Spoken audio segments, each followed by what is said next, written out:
Welcome, everybody, to the Advanced Selling Podcast, the longest running sales training podcast in the history of podcasts. My name is Bryan Neal. My name is Bill Caskey. Here every week for your listening enjoyment. If you are not part of the Advanced Selling Podcast Insider, shame on us, because we should have you there. Everyone should be there. Hey, I've got a special offer. I've got a special offer, too. Lay it out. It goes along with Insider. For the first quarter of the year, we're offering this book complimentary. It's called 12 Bold Moves. A lot of the content came from Insider. If you'll look in the description, Travis will put in the description the link that takes you to the page where you can put in your email and download it. And it's 50 pages. To be honest with you, CEOs and presidents or sales managers, you could use this damn thing as a 12-month training program. Just Seriously. take one of the 12 and talk about it and do some creation. You could put it into AI and have it spit out magic. But it's free. 12 Bold Moves. Check the link in the show notes. That's good. And in the website there, do we use the actual website, 12 Bold Moves, for this one too? Well, or no? No, it'll Don't be do a that, different yeah. website. Different But if one. you're interested in the Insider, go to advancedsellingpodcast.com/insider. The curriculum for the whole year is there too. Oh, it's fantastic. Love Okay, it. I've got a quick story, and I've been laughing about this to myself. You know, you and I have similar sense of humor, 100%. And sometimes things just strike us that you tell it to somebody else. So I'm wary of saying this because I think you'd get a kick out of this, but I don't know, the population will. Guy comes over. He's a sound audio engineer guy. Comes over to look at our system because it's not working, and my wife is getting ready to put in a laundry room, kind of redo the laundry room, and that's where the rack for all the equipment is. And so we're going to have it pulled out. And while it's out, I want to make some changes and, you know, where the signal goes and all that. So he looks at it and goes, okay. He said, yeah, well, we can do that. He said, we'll just come over before the construction starts, pull it out. He goes, what are you doing now? I said, the laundry room. I said, my wife, her mom died and left her a little bit of money. And she's, you know, we're going to invest it back in our house. And he says, okay, good.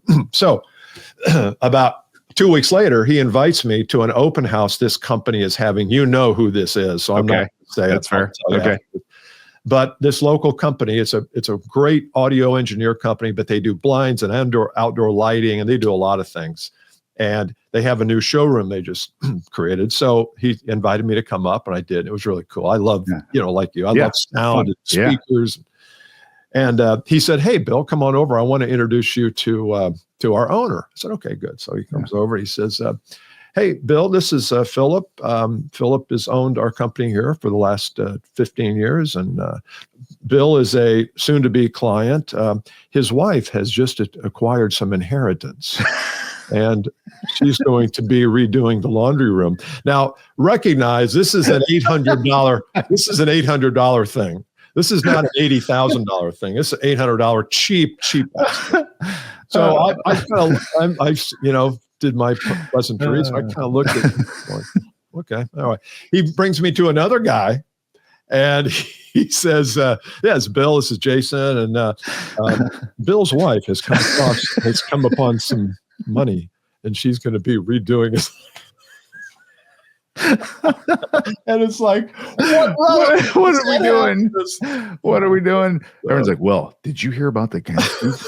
Well, apparently. No, I don't know. They just got paid. They got the bag. Jane's mom passed, and let me just tell you, their laundry room, I mean, I'd never leave. I wouldn't leave the laundry. Wait till you see. Even that, I'm laughing with you. Exactly. It's kind of funny on itself. I'm like, well, my mom loves us some money, so we're gonna do what she always wanted. We're gonna put new racks in the laundry room. I'm like, is there something else we can do to honor mom? Exactly. Maybe not. Yes. Oh, it's so good. I love laundry. So In fact, her maiden name was Westinghouse. She goes way back with laundry stuff. Oh, geez, Not that's going to put in a pool or outdoor lighting. Exactly. Yeah, take a vacation, right a little staycation, whatever. Go spread our ashes in the Great Lakes. I never thought about how stupid that sounds. Oh my gosh, that's funny. That's funny. Well, God bless, Jane's mother, and she'll live in infamy, right underneath the Downey. So you see this rack? Now my head's going. Here, check this out. Okay, you ready? Close your eyes. I'm gonna open the door. Wait till you see this. Jane was irritated because I told him that. Yeah. But I said, well, I told him that under the cover of just, it was a throwaway line. It was, exactly. I didn't know it was going to be circulated in a memo inside the and now on a podcast. Oh, geez. Now it's on a podcast. So, oh my God, Jane will start getting calls from investors. I'll be in trouble. I might be in trouble now too. That's funny. That much. That is really funny. Well, if you would please take pictures, if you could, when you're done, and put them up on social forums in honor of. I might do the next episode from the laundry room. Then I'm kind of thinking Jane's mom's looking down from heaven, a little bit pissed. Like, you serious? Like, seriously? That's what you're going to honor me with the laundry room? Oh, okay. Geez. Anyway, I've got another topic today that is, I've been playing around a little bit with this idea of customer transformation and the idea that we had better become clear about how our solution, I don't mean ours, I mean anybody listening, your solution transforms or in some way creates a desirable outcome for the customer. And we typically have said, well, you got to find out what the problem is, and people want to run away from problems. They want to avoid problems. And I agree with that generally, but I also think they want to run toward a destination of some kind. And I call that destination a transformation. Now, transformation is a big word and sometimes a little vague, but the idea is that you as a vendor can help them get to a new place that they could not get to without you. And they certainly couldn't get to on their own. They might not even get to it with another vendor. But I don't think we have explicitly thought out where we take our customers, where we can take them. And I've done quite a bit of work in some public, kind of environments on that. And I'm telling you, nobody has that information. And it's like, wait a minute, that's what we do every day, is we try to help people run from pains, run toward pleasure. What is that pleasure? And so I'm wondering if you, A, think that is useful, and B, if you've ever done any work on that with your clients. Answer to A is absolutely. And I see the problem the more, and by the way, we intentionally build it and tell me the topic coming in. Right. It was a cold topic. So I'm thinking of it. I was thinking about never telling you the topic. Just talking. I'll just sit here and just dream about the laundry room. It's like, oh my God. What come on, man. I love it.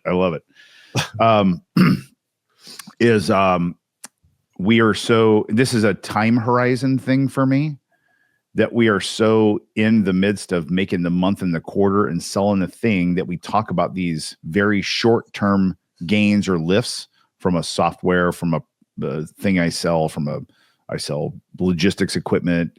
What's going to happen? You're going to start to see things, though. You start to see this, and then this will happen. But what do those things lead to over 3 years? How is life different 3 years from now? And I'm thinking right now about things that we have done in our own firm that we started years ago. And I look now that are culturally embedded. I'll say one. We use a software called Gong, G-O-N-G.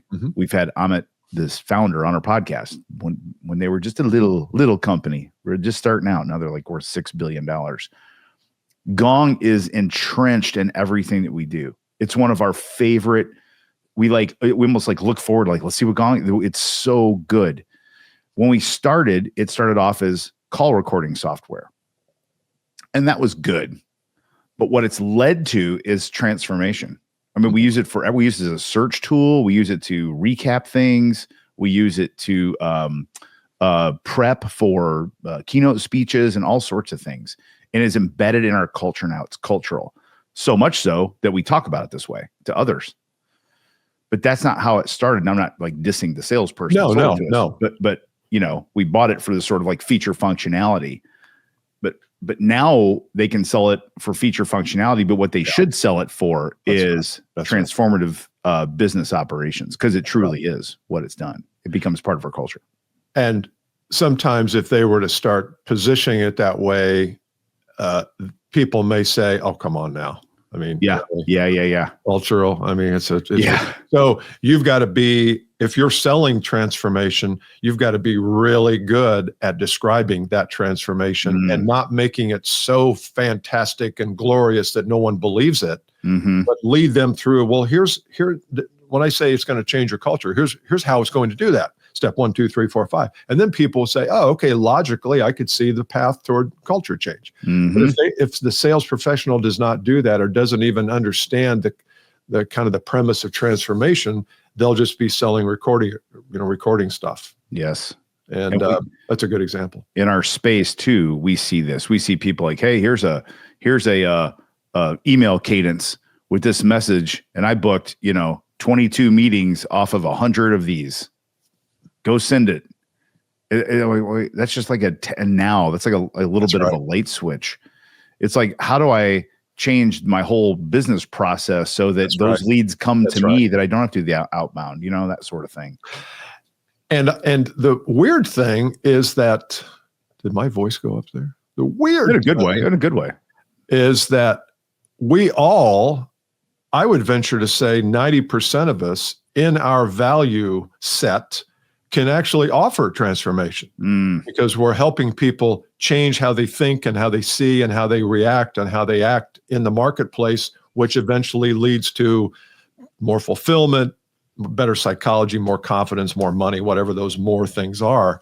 We just don't spend the time to look deep enough to say, well, how can this recording device and platform really help customers? I mean, yes. Is it possible that you could build a business from this? Yeah, of course. Is it possible that it could change your culture and you could hire people and it's all because of this? Yeah. But if the sales organization can't really narrate that, then it's not. And most can't. Most can't. And I'm sitting here thinking, and I'm doing a little thumb in the air math, but if you have, so take away startups, like brand new startups, they don't have a story to tell yet because they've got a proof of concept thing. But once you get to a third year of anything, you have 2 years worth of stories to tell. And things can transform in 2 years, maybe not all the way, but you can look and say, we plug this, you own parking lots, you put parking lot software in there. And you for 2 years now, you're like, man, remember what it used to be like 2 years ago? We had to do all this stuff by hand. We had to do these Excel spreadsheets. Now I can pop my phone up. I can see all of our data. I can see how many spaces are available. It's like unbelievable. Now, everyone has that past that 2-3 year mark. That's right. They don't know how to articulate it. That's I right. agree with that. That's right. And I think you're right in that the emphasis is always on the quarter or the month or the short term. And when we are short-term thinkers, we can't lead our prospects to long-term thinking because that's not how we're thinking. We don't really care about 3 years down the road for them. All we care about is they're gonna do it this month so I can get paid for it. I don't mean that we don't think about the customer at all, but come on, our emphasis, because of the way corporations are run and financials are run, it's always on the 90 days. It also when you get into a pricing situation. And I'm looking in that short term of, okay, this is going to cost me $50,000 this year to put the software in. If I can be guided outward and say, okay, it's $50,000 a year, so it's $150,000 all in 3 years, here's what things will look like. It makes it much more palatable for me now because I'm looking at the long-term economic gain of it too, which we also don't tend to. And just like I just met with a kid who started his own personal training business, looking for some advice. Great young guy. And we talked about fitness and sales, or fitness and marketing, are literally the same thing. You do consistent behavior over a long period of time, you see results. That's it. And I think we're trying to do this. Let's just do a water only diet for 30 days. Yeah. We'll fast. Yeah. For 30 days. Yeah. Yeah. And I think salespeople fall into that trap. Let's do a quick campaign. Let's do a blitz. We got to push. We got to try to make the quarters push. And then we wonder why the next quarter is so slow to start because we're not thinking long term. It's the blitz mentality. Mentality. Right. Versus the transformation mentality. Yeah. We're doing some things that we're helping companies come up with roadmaps for the future. Like where are you today and where do you want to be? And what are the steps that are going to help you get there? And once you work through that with a client or prospect, they understand. People understand roadmaps. They understand journeys.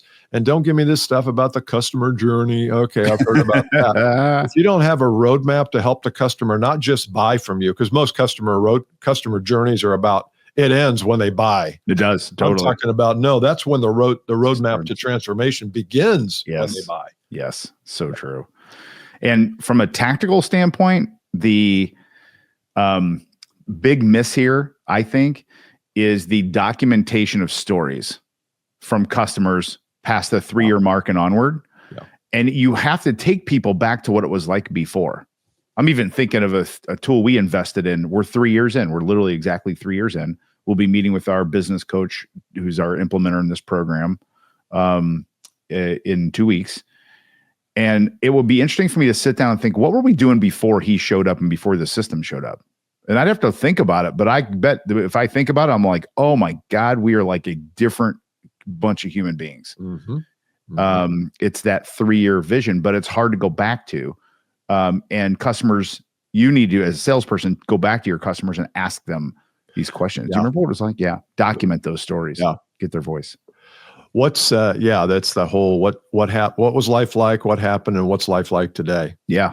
And it's kind of the rehab AA, NA, kind of framework for your story is what was life like, what happened, and what's life, and then again, what's life like today, and what could life be like tomorrow if you can continue down this path with you as a vendor. Yes. Do some thinking on that, and make sure you go to advancedsellingpodcast.com/LinkedIn, weigh in on this concept, see if it fits for you. We might even maybe we should do a poll or something on that site, but we'd love to hear.